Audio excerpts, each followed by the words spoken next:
So Paul wants to speak to the thought leaders in Athens, these Epicureans and Stoics and others. So he shows up where the people are, and it works. He gets invited.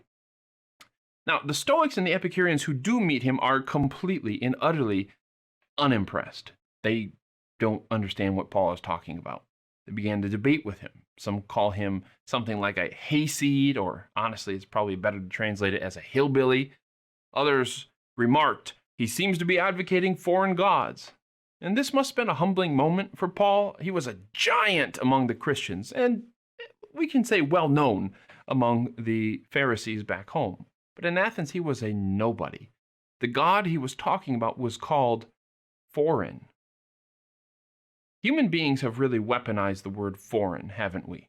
When Zipporah gave birth to a son, Moses named him Gershom, saying, I have become a foreigner in a foreign land. And so God commanded his people in Exodus 22, verse 21, do not mistreat or oppress a foreigner, for you were foreigners in Egypt.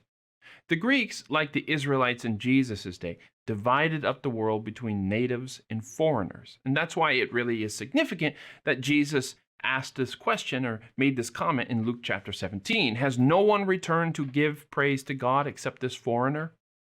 Jesus was holding a mirror up to the people that he was talking to. What matters, Jesus was suggesting, is not where a man was born, but whether or not he knows God. So stop dividing up the world this way between those who share your culture and traditions and language and those who don't. That distinction doesn't mean anything. Paul himself probably shared that viewpoint once, back when he was a Pharisee of the Pharisee. And now he felt what it was like when you were the outsider. So this label of foreigner, it was a wall that was built to protect the comfort of those on the inside. But Paul didn't care. He was here to build bridges, and when you've come to build bridges, you sometimes have to bust through a few walls.